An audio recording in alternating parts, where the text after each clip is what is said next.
यादें हमेशा अच्छी और मुस्कुराने वाली हो ये जरूरी नहीं है। कोलकाता के सोदपुर के अशोक की भी एक याद कुछ ऐसी ही है जिसे आज भी वो भूलना ही चाहते हैं, पर भूल कभी नहीं सकते।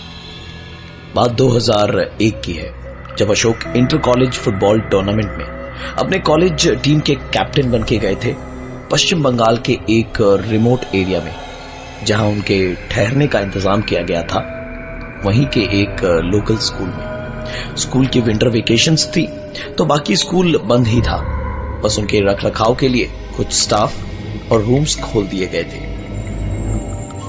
बंगाल की खासियत है कि आज भी ज्यादातर बंगाल हरा भरा है और बिजली पानी की दिक्कत भी काफी है।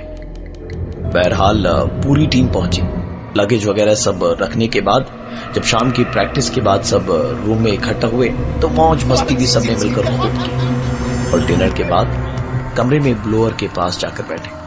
अशोक और उनके दोस्त भास्कर ने डिसाइड किया कि बाहर जाके चाय पी कर आते हैं। अशोक और भास्कर कमरे से बाहर निकले तो उन्हें एहसास हुआ कि सर्दी किस कदर पड़ रही थी। सर्दी में हाथ खिंचते हुए और तेज तेज चलते हुए गेट के बाहर तक जाते जाते ही अशोक को ऐसा लगा जैसे कोई उसके ठीक पीछे आ रहा हो। उसे लगा शायद कोई टीम मेंबर होगा, लेकिन पलट के देखने पे उसे कोई दिखा नहीं।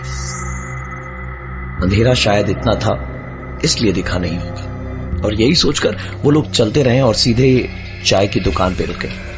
चाय पीते पीते उनकी बातें सुन के चाय वाला समझ गया था कि ये बाहर के लोग हैं, इसलिए उनसे बातचीत करने लगा। और जब बातों ही बातों में उसे पता चला कि वो कहां ठहरे हुए हैं, उसके चेहरे का रंग बदल चुका था और उसने कहा, साहब जल्दी चाय पीजिए और जाइए वापस। रात को वैसे भी ऐसे इलाकों में घूमना ठीक नहीं है और कोहरा कब पड़ने लगे कोई ठीक नहीं है। अशोक और भास्कर ने भी अपनी चाय खत्म करी और वापस स्कूल की तरफ चल दिए। अंधेरे में हंसते और बातें करते हुए जा ही रहे थे कि अचानक बड़ी तेज ठंडी हवाएं चलने लगी। यह हवा डरावनी थी क्योंकि हवा सिर्फ उन पे नहीं चल रही थी, यह हवा ऐसा लग रहा था जैसे उनसे हो करके निकल रही। उस हवा की ठंड वो अपनी हड्डियों तक महसूस कर पा रहे थे कि इसी बीच एक आवाज। पलट कर देखा तो स्कूल का पुराना जंग लगा हुआ दरवाजा अपने आप धीरे धीरे बंद हुआ। उस दरवाजे के बंद होते होते ही एक जानवर की आवाज भी धीरे धीरे तेज होती जा रही थी।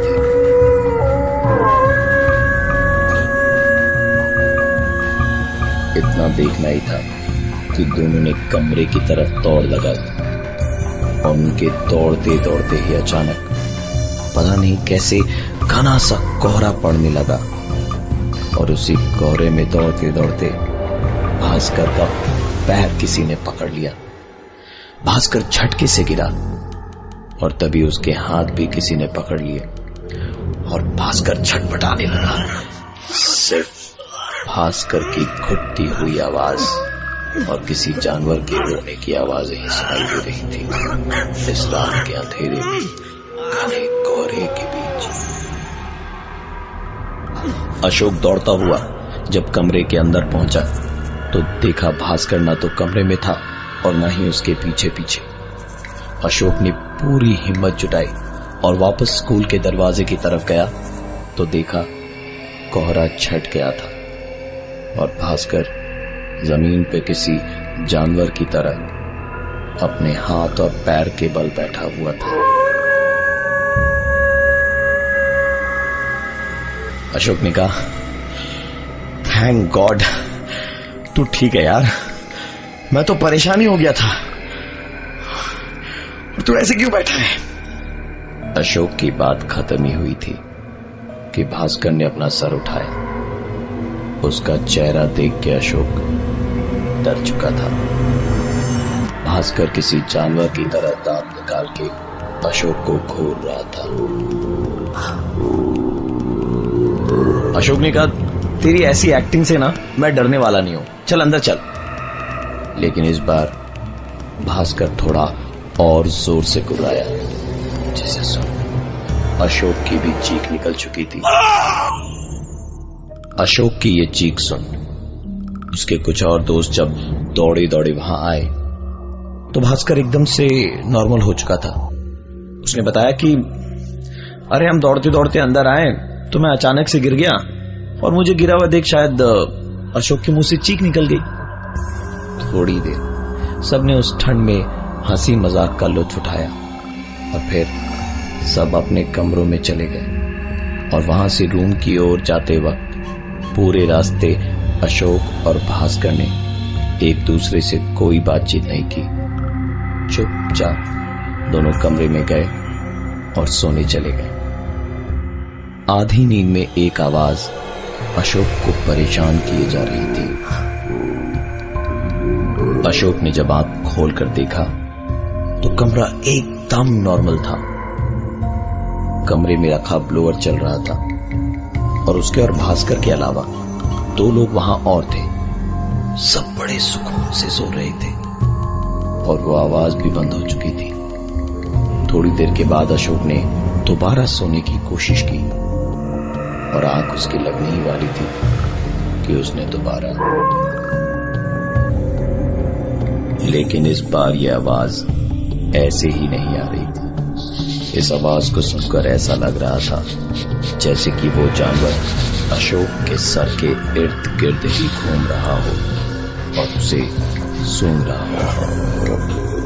अशोक एक झटके से उठा और आंखें मल के तुरंत आधी नींद में इधर उधर देखने की कोशिश करने लगा, लेकिन उसे अपने कमरे में कोई नजर नहीं आया। बाहर निकलकर कॉरिडोर में देखा तो पूरा कॉरिडोर खाली था। कुछ था तो सिर्फ वही एक आवाज जो उसे पहले भी सुनाई दे रही थी।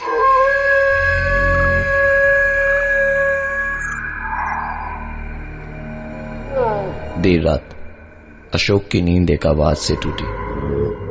जानवर की कोई आवाज आ रही थी।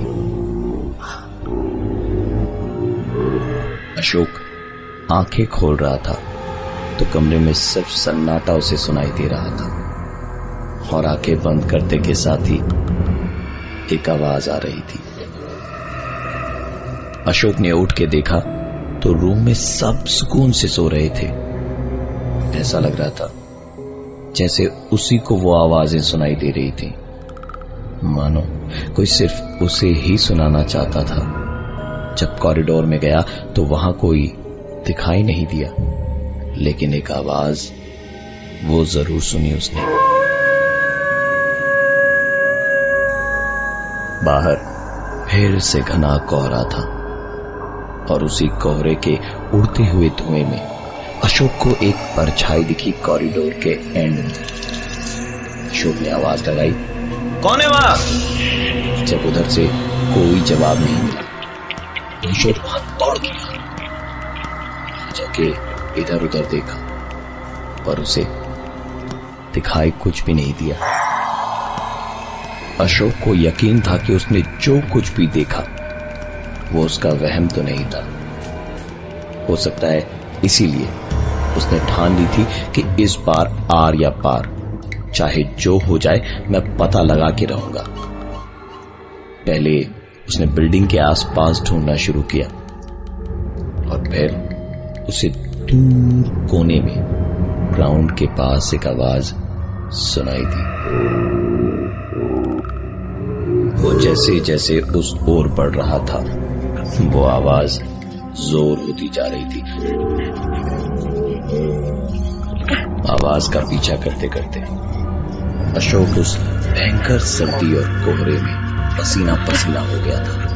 हाथ पैर उसके ठंडे हो गए थे और बदन में दौड़ता हुआ खून जम चुका था। जब उसने देखा कि सामने उसका दोस्त भास्कर जानवर की तरह बैठ के अपने हाथों से जोर जोर से मिट्टी को खोद रहा था। अशोक बोलना चाह रहा था पर वो कुछ बोल नहीं पा रहा था। दौड़ के भास्कर को रोकना चाहता था पर वो अपनी जगह से हिल भी नहीं पा रहा था। भास्कर पल पल और तेज जमीन खोदता जा रहा था और जैसे ही भास्कर की नजर अशोक पे पड़ी, वो जबान निकाले हुए अशोक के पास गया, उसके पैर चाटने लगा और किसी जानवर की तरह आवाजें करने लगा।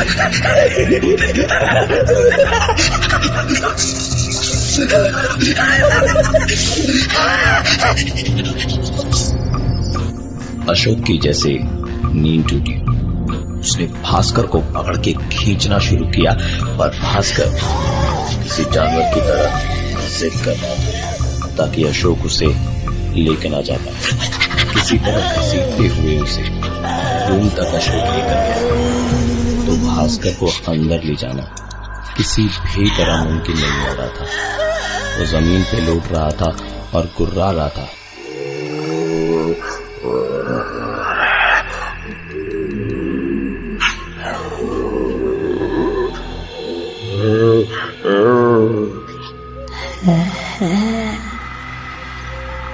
भास्कर की यह हालत देख अशोक जोर से चीखा, तो उसकी आवाजें सुनकर कुछ और टीम मेंबर वहां पहुंच गए। सबके वहां आते के साथ ही अशोक पलटा तो भास्कर एकदम नॉर्मल होके खड़ा था, लेकिन उसके कपड़ों पर जगह जगह पर मिट्टी लगी थी। अशोक गुस्से में चिल्लाया, अभी तो तू कैसे जानवर की तरह नाटक कर रहा था और अभी तू ठीक हो गया? खुद पागल है या मुझे बेवकूफ समझा तूने? क्या नाटक लगा रखा है? हाँ? भास्कर के चेहरे का एक्सप्रेशन उस वक्त सिर्फ एक ही था, मानो जैसे वो कह रहा हो, मैं तो सो रहा था, यहां कैसे आया?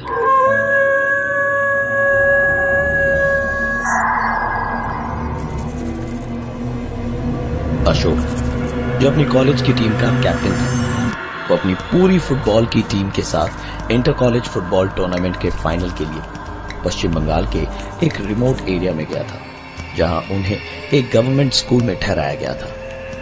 देर रात अशोक की नींद टूटी एक आवाज से। उसने जब उस आवाज को फॉलो किया तो देखा कि स्कूल के ग्राउंड के एक कॉर्नर में उसका दोस्त भास्कर किसी जंगली जानवर की तरह गड्ढा खोद रहा है, और अशोक को देखते के साथ ही उसके पास आकर उसके शरीर को चाटने लगा।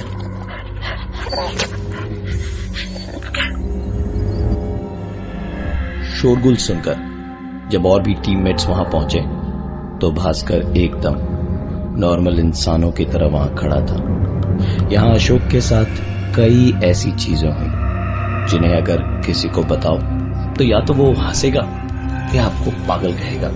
चाहे अशोक के दोस्त भास्कर का जानवरों की तरह बैठ के अपने हाथों से गड्ढा खोदना हो, या गेट का अपने आप बंद होना, या फिर रह रह के अचानक घना कोहरा हो जाना, हर एक बात जैसे सिर्फ अशोक को ही दिखाई और सुनाई दे रही थी। अशोक करता भी तो क्या, यहां आए सभी लोग सुबह जल्दी उठने की होड़ में थे, इसलिए सोने चले गए। अशोक को भी नींद आई, पर बड़ी देर से। जैसे ही नींद से आंखें बंद हुई कि उसको किसी जानवर की नहीं बल्कि कमरे के अंदर से किसी के उठकर बाहर जाने की आवाज आई। अशोक तुरंत उठा और उठ के सीधा दरवाजे के बाहर देखा तो एक परछाई छत की तरफ जाती दिखाई। इस बार कमरा नहीं था।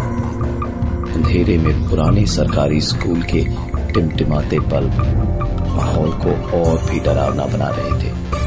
तभी पांव धीमे धीमे सीढ़ियों से ऊपर चढ़ के देखा तो भास्कर किसी जानवर की तरह दो पैरों पे अपने हाथों के सहारे बैठा आसमान की ओर देखकर आवाजें कर रहा था।